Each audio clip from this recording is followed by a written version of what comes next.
program is part of the Scene Project's podcast network. The Scene Project features interviews with independent musicians, comedians, and artists from across the Midwest. Become part of our community and support local art wherever you are.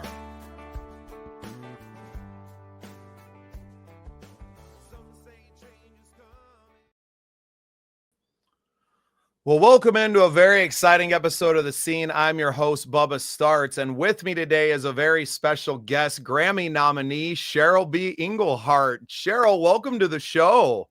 Thank you for having me. This is so fun. I was telling you before we got started, I was a little bit starstruck to see your name appear on my calendar. I've been following you for a long time now. Ever since you appeared on Rick Barker's podcast, so many years ago now. But before we get into the Grammy nomination and everything you have coming up this month with some workshops that you are doing, I'd love to just give you the floor and to let you give us a little bit of your backstory. Well, part of my backstory is that everyone always spells my name wrong, including your ticker. I can adjust that. But that honestly though, that is part of my backstory, and it's why there's something about the B I just like hooked on to. Like kids in school would just be like CBE, because nothing else was easy. So look at that, you're fast. Some people take ages to get it right, so thank you. But yeah, I kind of like latched onto that, started my music publishing company. But now I forget what the question was. Backstory. So I've been playing the piano since I was 2. I thought I was going to go be a marine biologist in college, but I always loved singing. I loved being in theater. Music was always like a hobby. So I was taking all these electives while I was studying biology. And my advisor in college was like, why don't you just take these 2 extra courses and you can have a double major, music and biology. And I was like, yeah, sure. I got a job scuba diving for the government doing water quality research after college. And after 6 months, the river we were working on froze, and a friend of mine was like, hey, you have a month downtime because we had a month off. Will you come to Rome, Italy with me? I'm doing a website. He was a website designer. I'm doing a website for this really fancy hotel, and they want to create some videos. And I need some music for those videos. And I want you to help me film them and stuff like that. So I was doing this multimedia stuff for this hotel's website in Rome. And I was like, this is very much more interesting than like being underwater all day long, which sounds way cooler than it is. So that kind of started my track to saying, hey, how can I make a life doing this kind of creative stuff?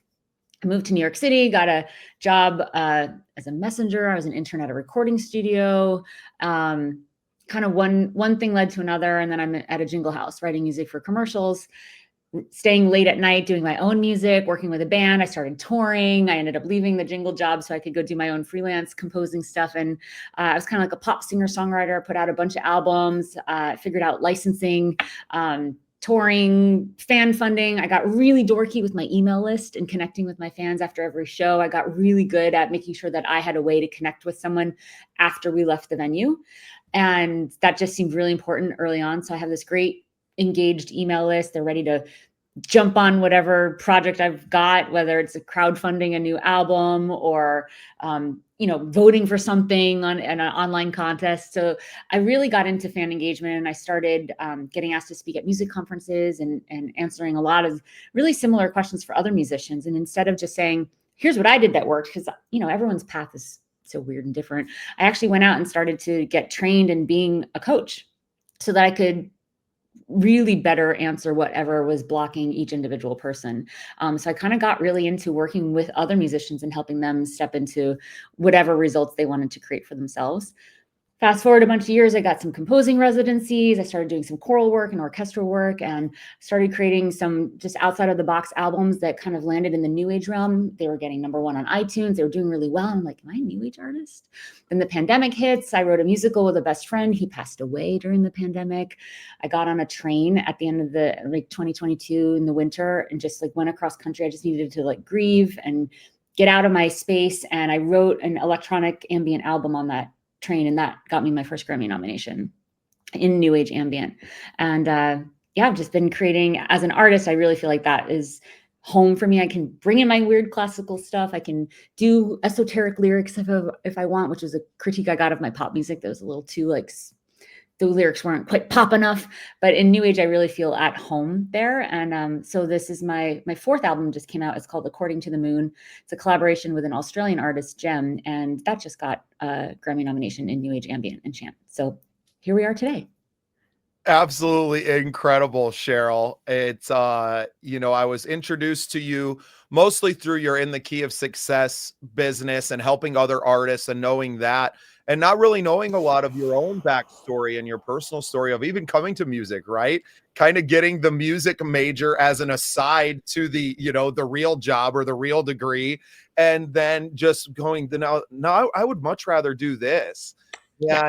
I think when we all start off with that dream of playing music, it's because of that excitement. But so many people kind of fall off because of the work that it truly takes to make it in the industry. And especially with the industry changing as much as it is now, obviously AI, huge topic in so many ways, that is, it is, topping charts, and the money has left. And I don't think there's a lot, the jingle writer thing. I got to imagine most companies are learning how to use Suno to write their jingles now. And where there was a lot of niche places in music for people to make a living, not necessarily being a performer, a lot of those are kind of going away. But you have experience in just the full breadth of what the music business is. It's so interesting. Well, thank you. Thank you for letting me take up. So I was like, can I do this in a nutshell? I'm getting old, so the story gets longer. It's just a big nutshell. It was still pretty condensed. Oh, it's funny. Well, thank you. And now, obviously, sorry to hear about your friend that's, that you wrote the musical with. That's so, and you need time, especially you don't write a musical with someone that you're just like, oh yeah, we kind of know each other. Obviously this person meant a lot to you, and you needed the time. And I love that what came out of that time is now the new music and the, the recognition of that music and bringing it out. And yeah, I mean, who wants to be a pop artist these days anyway? So I think new age is a great avenue for you. Thank you. I feel very at home there now. Then we're approaching almost a decade of just sort of really owning, like, I'm a new age artist. I studied this in school, like the electronic, pioneers of the 60s and 70s. And like, I've always been a new age person, even when I was like writing piano songs when I was like 6, 7, 8. I remember my piano teacher saying, well, that's not a sonatina form. Like, it doesn't go back to the ABA pattern. And it's because I was writing new age music. Dan Wilson, I was in a great songwriting thing with him in the late 2000s. He was the one that was like, Dan Wilson's written like a bajillion hits, like Closing Time, every month. Everybody knows all those songs. But he was like, yeah, it's great music. The chords great. The production's great. He's like, the lyrics, like, what are you really saying? And I'm like, yeah. He's like, it's too esoteric for pop. And I was like, noted. And then I tried to like dumb it down, and I was like, maybe this just isn't the right genre for me. And it took a long time to actually come to that realization, and that whole, like, I don't belong here. I hear a lot of artists say that, like, they're not sure where they belong, whether it's a scene in their local community or just literally how to describe their music. But I think that when you have that thought, I don't belong here, I like to follow it up with, I just haven't found where I do belong. Because I do truly believe everyone has a place to belong, literally, digitally, wherever that may mean for you. Right. And for me, we won the Content Creator of the Year award from the Midwest Country Music Organization, but I've never considered myself a country artist until I moved from, I grew up in the Black Hills of South Dakota, which we have the Sturgis Motorcycle Rally every year. So it's very like classic rock and, a little bit of reggae feel. It's in the mountains, right? Yep. So it kind of has that vibe to it. Well, when we moved to my wife's hometown in southeastern South Dakota, it is all corn and soybean fields. And it is like, you better learn some Garth Brooks, right? You better be able to bust out an Alan Jackson tune. So I started to bring in more of that, country covers. And a few of my songs kind of ride that. I used to call my style rockabilly reggae funk. And that was too much of a mouthful. So now I call it modern gypsy rock, which is still fitting. I grew up on bands, obviously your Marshall Tucker and Bob Seger, but I was a huge Deadhead growing up. My parents took me to a Grateful Dead show when I was 3 years old. And I mean, they're playing country rock before it was country rock, right? So a lot of the songs that I end up writing as a younger person, and they have all these different influences, and I felt exactly that way, is that I don't fit in anywhere, but I fit in everywhere at the same time. And really that spurred me on to creating the scene projects, which are, it's kind of like, what's your scene? Everyone fits in here. We interview everyone from every genre, and where that maybe hinders us because we're not niche, right? It allows us to connect with everyone and to throw it all at the wall and kind of see what sticks. And I've equated it to, it's like a big mansion, and there's lots of rooms inside of that mansion, and there's all these different ballrooms that you can go into, and everybody is welcome everywhere. And I feel like music now, and music listeners now, are much more outside of the box than they were even 10 or 20 years ago. Yeah, it's true. New age music. Can you describe what is it? Does it cover a huge range of sounds and feelings? And I guess I wouldn't, I don't like to categorize music in the first place, because especially now it crosses over so many different boundaries. What does it sound like for some of our listeners that, are interested in actually checking out the music and seeing what this sounds like?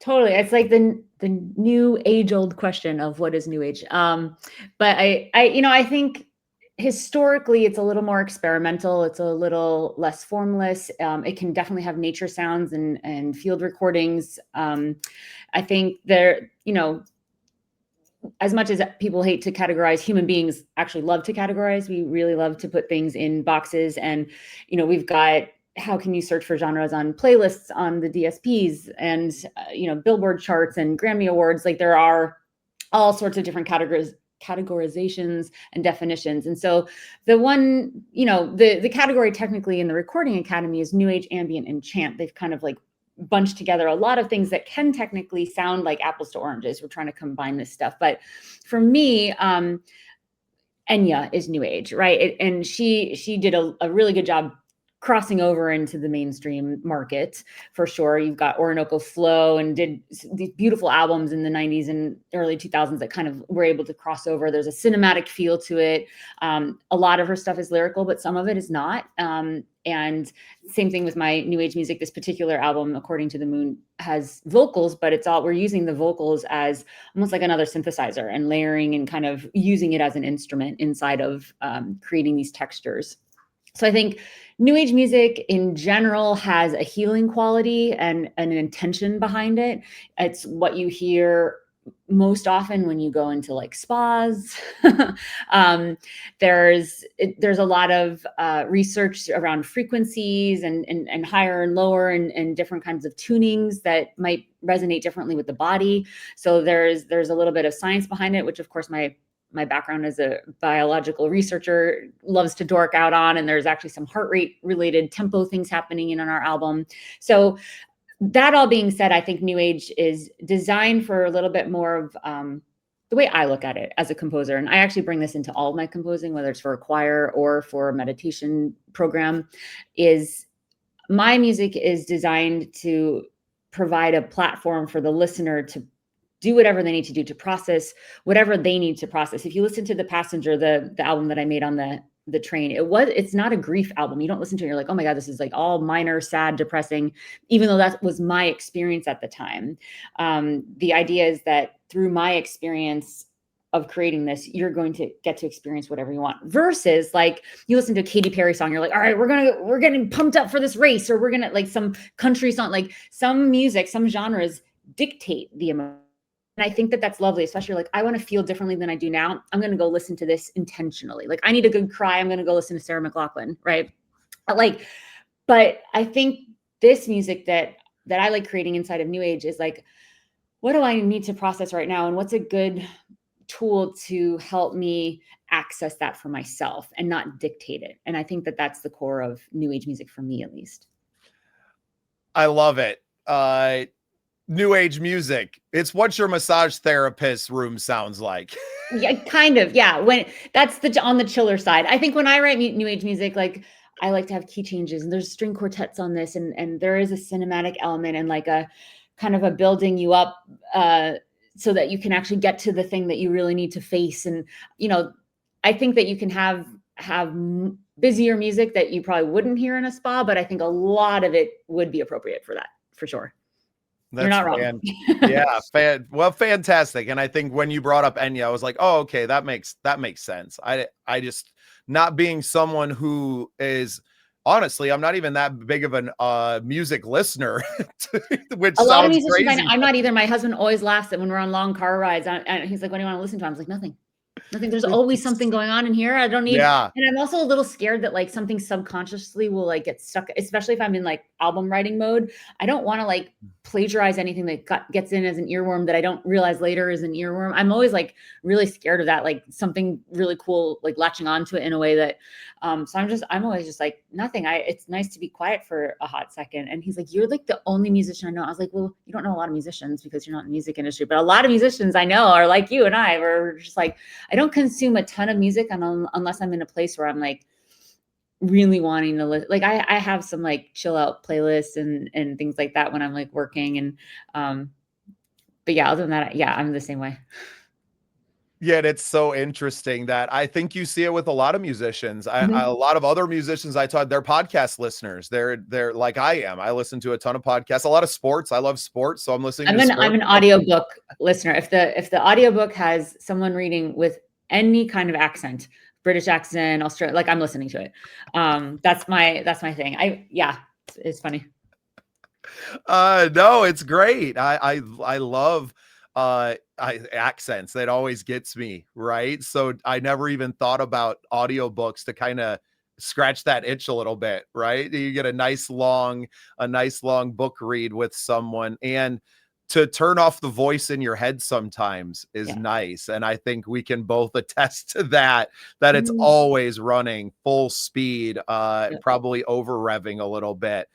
Tell me a little bit more about the train. I love traveling by train. I've taken it from Portland through to North Dakota before, fell asleep in Spokane, woke up in Glacier National Park, going That's along the cool. Columbia River Gorge. So I've been fortunate enough to do that. Now, did you sit up in like one of the viewing cars most of the time, absorbing it? And what was the trip like? Yeah, so I went from New York to Chicago, changed there, and then I went through the Rocky Mountains. I started on January 22nd of 2022, so the Colorado River was frozen. So literally the train was like going along the river, and you'd see like I saw probably about 100 elk running along the train, like on the frozen river. Got over to San Francisco, switched trains, Sacramento, switched trains, went down to LA, stayed with my sister a couple days, didn't touch the music, and then I went south, kind of from the Southwest back to Chicago over 4. So it was 5 days out and then 4 days back. And I did the entire album in those 9 days. And then I mixed it when I got back. I mixed it myself. And I had my own room. They called them a roomette. We could like sit in the day or like turn it into a bed at night. And there's 2 beds. I just kept it in the bed. I was like, why would I not just like sit on this bed and like look out, and you have this huge window. It was just the end of COVID. So they had like a lot of restrictions about like there's a dining car. So we had like staggered times. You had to pick your time. So it wasn't too crowded, which was actually really lovely. A lot of people say they go on these train trips, and like, I met so many cool people. I met 0 people because I just didn't want to talk to anyone, like had my mask on when I was like going, walking around and whatever. And yes, there were observation cars. If you go to my website, cbemusic.com, and you scroll down a little bit, there's a making of like a 5-minute video that shows like what the room looks like. It shows all the things. I think even in that video, maybe there's a little bit of like, there's a shower, and like showering on the train is like next level risk taking. I like when it's moving, like it was the thing. So, but yeah, it was a really cool experience. It was like, I brought a microphone. I'm like, I'm going to get all the choo choo sounds. No, I never used the microphone. It was so loud, just like a loud rumble the whole time, all hours of the day. Like it's never quiet. It was interesting. There's so much loud rumble that it kind of got normalized for me over the 9 days that I got back to do my mixing. And I was like, where are all those cool, like low rumbly synths that I put in? There weren't any. It was just the train sound. So then I'm like stuck with no low end on the entire album. And I'm like, I was committed to not doing any additional production or, composing or anything once I got off the train. So I was doing some like fancy octave double plugins in the mix process to kind of like bring up my low end that I thought I I thought I was hearing through all the synths and stuff I was using. I had 4 different headphones, noise canceling stuff, but somehow I thought I had all this low end, and I got back and I was like, oh, it's just the train. Got it. Yeah, the vibration just rolling around Yeah. and that constant chug, like you said, it never stops. Yeah. You're And the just rooms, moving. the overnight rooms are closer to the engine. So you get the extra, all the noise coming from it's a loud experience. Like, and as a light sleeper, like it was a lot. I mean, it was cool because, I got to literally watch the full moon as I'm not falling asleep. So there was a full moon during the time, which was kind of cool. The moon has sort of always been a theme for my new age stuff. And it just feels very nice that this new album, According to the Moon, is named after the moon. Finally, I was like, finally, she got a titled credit after being present for so much of my creation process. Yeah. Just incredible stuff. Now, you mentioned the Grammy nomination for this new album. This is your second nomination now. Does the second one feel different than that first time getting recognized in that way? Oh yeah. So much is different this time. The passenger, I had a couple of featured people, like I literally from the train sent a file to a friend of mine. I was like, hey, can you play violin on this? Hey, can you do a vocal thing on this? And they sent it back. So it's still happening in the time of the album process, creation process. But other than their sort of features, it was not a collaborative process, like project in any means, but this was. I mean, I wrote with Jem, we co-produced everything. We brought in a producer, Lonnie Park, who's incredible, and he kind of took our voices as individual artists and did this 1 + 1 = 5. It's kind of the only way I can describe his production, and added a lot of stuff. And then, we have a mix, he mixed it, and then we have master. And then we had Dallas String Quartet, who played on my first album. And then I've gone and written for them specific pieces. And we've had this long-term collaboration. So they're on a lot of the albums. I was writing some more ambient string arrangements for them, and then they did some improvisation. So there are a lot more people involved that like have skin in the game this time, and before it was just me, right? So that in and of itself is wildly different. And not unlike the passenger, but that was so bittersweet. Like my friend Kevin, who was my best friend, and we had worked 6 years on this musical, who had passed away. He was going to be my date that year to the Grammys, and so there was this super bittersweet thing for that nomination. This one, we worked on this album. It was kind of a different process. Instead of 9 days, we took a year and a half, just different. We didn't know we were going to do an album. It started with one track for this one particular company, and then another meditation company we're going to do 3 more for. And it was just like, oh, this is easy. If we did like 6 more, we'd have an album, So it was kind of this organic process. And it was during a time last year when I was going through like personal stuff and relationships, and my mom got cancer, and there was all this other heavy stuff in life. And I'm like, oh, this is hard. But having all this accountability and having a writing partner that you kind of committed to, and a producer that you're paying, and all this, it's like, okay, I have to get up and get dressed and get on the phone and show up. So I feel like this is a different kind of, not bittersweet, but more like, oh, it was all worth it. It all got us here. Like that processing of all that hard stuff that I'm now on the other side of, gratefully, is in the album, but not in the same way as the other one. So that feels similar, but also different.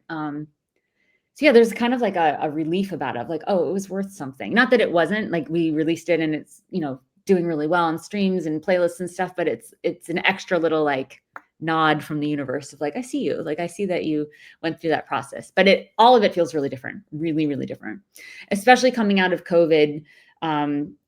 The first nomination, it was a lot of telling people about it digitally, because there weren't a lot of in-person things going on. And now people are throwing holiday parties, and there's more community in person. So it's showing up in a different way to just get the word out that it exists, and that I'm hoping people take a second to listen to it and consider it, Yeah, it's fantastic. And obviously you've built up this, this career mostly on, I would say, recorded music. Now, do you still perform live quite a bit during the year as well? I know you're speaking engagements, and you have, obviously, In the Key of Success, I'm sure keeps you busy with your mentorship, but do you still find time to play live and to perform?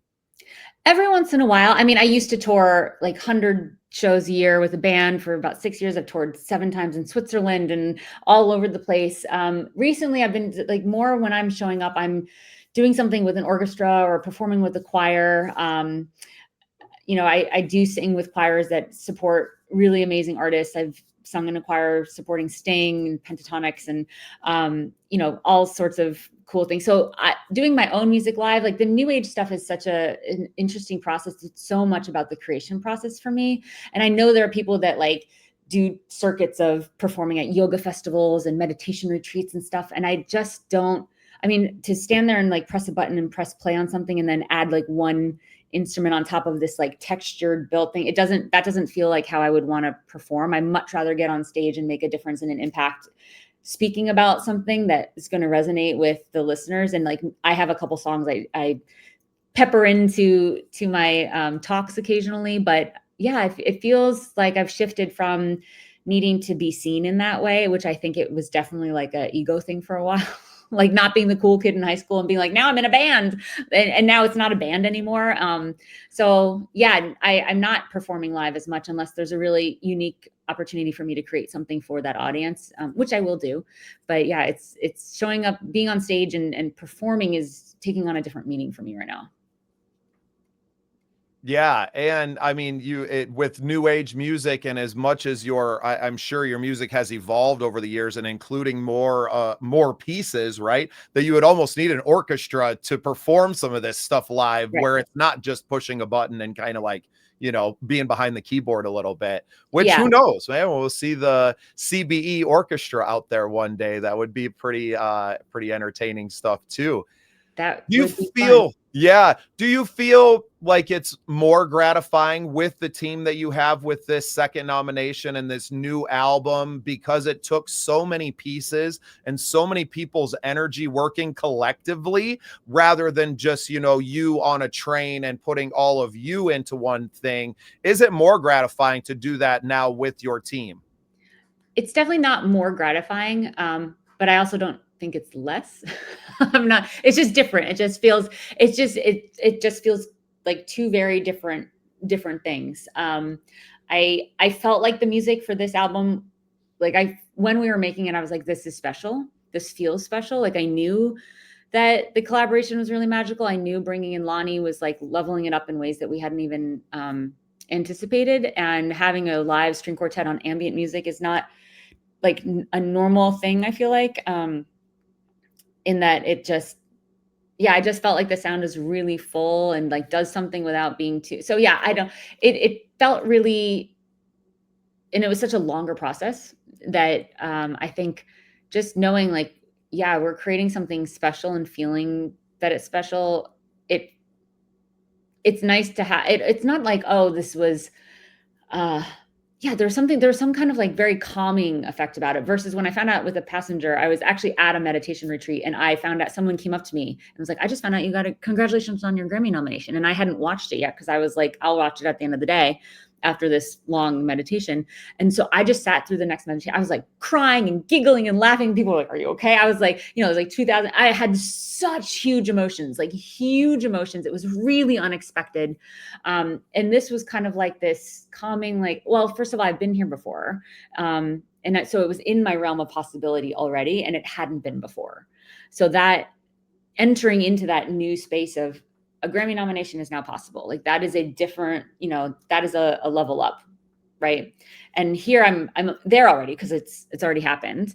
So yeah, it's very more, I don't know, I just felt like I'm a lot more, and it's also the work I've done in the last 3 years through all this stuff for myself. I went through a lot of panic and anxiety attack issues, and like I've done so much work to come on the other side of that. So I think just in general, my nervous system is just way chiller. So everything just kind of feels chiller, and that might be because I have this team and it's not all on me, and it wasn't because of me, all of me. I don't know if that answered your question. I don't know. Yeah. It came close enough. Cheryl, I don't want to keep you. You're such an incredibly busy woman. This is I'm so fun. This is grateful fun. to have spent a little bit of your year with you. Such an exciting year at that. Congratulations to you on the Thank you. Grammy nomination here. Congratulations to your whole team. I hope this is the time that you get to win and you get to stand up on that stage and to say all of your thank yous and hopefully take up all the time and they have to play you off the stage with their music. And I hope you know, my collaborators will also get to speak. So I will be the concise, quick one, and then they won't have to play us off. But thank you Well, so much. This is great. I'm so happy for you. You deserve it. You've been working so hard for so long to empower other musicians and artists, and we didn't get a lot of time today to talk about In the Key of Success, but I'd love to have you back after the awards show and after a big win, and to have you talk about it and more about the process and how you can help others to maybe replicate that process for their own music, and we can pick it Yeah. up from there. So good luck Yeah, to there's you at the definitely Grammys. yeah. Thank you. I mean, I'll just end with this. There is something about being really specific with what you want and then making sure you have room for it. So that's the one thing I will give you at the end of the year. I always do this complete and create workshop. It's free. It's for musicians to kind of take all the crap that they did do and didn't do this year and then make some space to really get clear on what is it they want to bring in and cause for the next year. So if anyone wants to pop onto that, you can go to inthekey.co/complete and you can register and it's free. So that's and that really, I go through my entire process for anything that I'm going after. I use this exact kind of model to plop it in and say, let's go get this. Fantastic. Well, thank you so much for a little bit of your time today. And Cheryl B. Mhm. Engelhardt, thank you for being part of the scene. You're welcome. My pleasure. Thanks for having me.